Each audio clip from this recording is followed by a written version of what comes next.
I had already given up. I had already made up my mind that,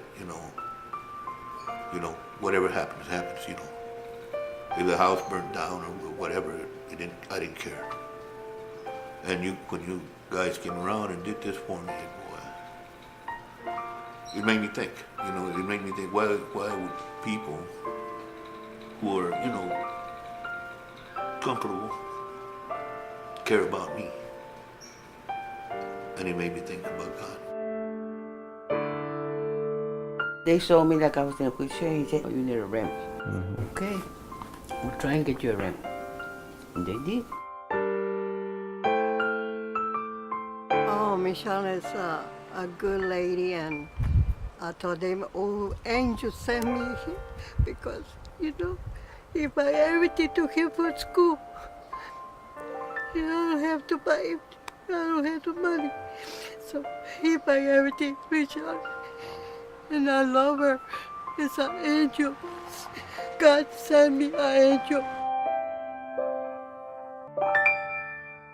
We know you all have come in here and done a lot of cleanup, which has really helped as far as the community itself and the streets and the homes and stuff. And I think a lot of the people around here are very appreciative of what you all have done. The people see that live in the neighborhoods that how things have been cleaned up and that they sort of do a little more work around their homes. When those volunteers come in, you should just see their faces light up, they get excited. We had one particular student this year who was mute, he wouldn't speak.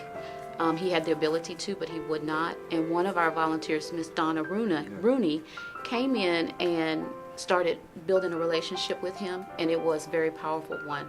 And I just recall the teacher running down to my office one day yelling, screaming, "He's reading, he's reading, he's reading."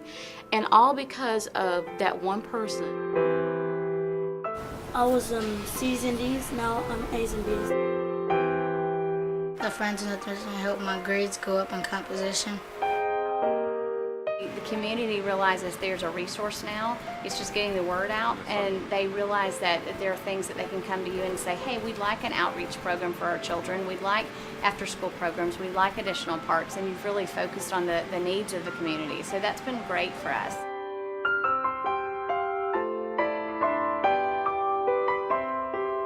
I think you're doing great work. I mean, a lot of the kids are starting to want to come around. The parents are starting to talk about how nice the house is starting to look. You have individuals who are wanting to start to do things. We have one student who last year we couldn't get him to walk down there to the function that y'all had out there, and this year he ran down there on his own.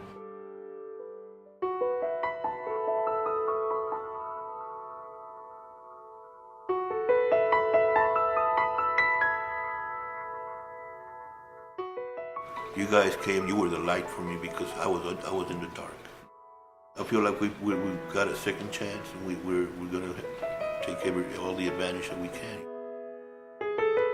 They insulated, they did the window screen. It's like an angel sent from heaven.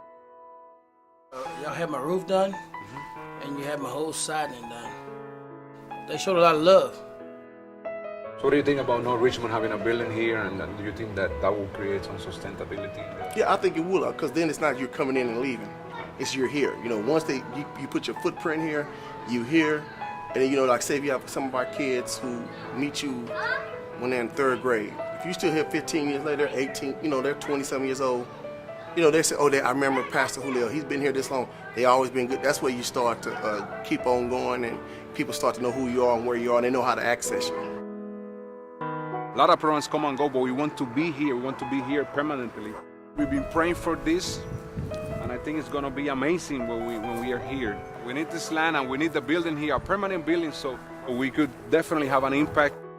We want to be here. We want to be their friends, like our name says, Friends of North Richmond.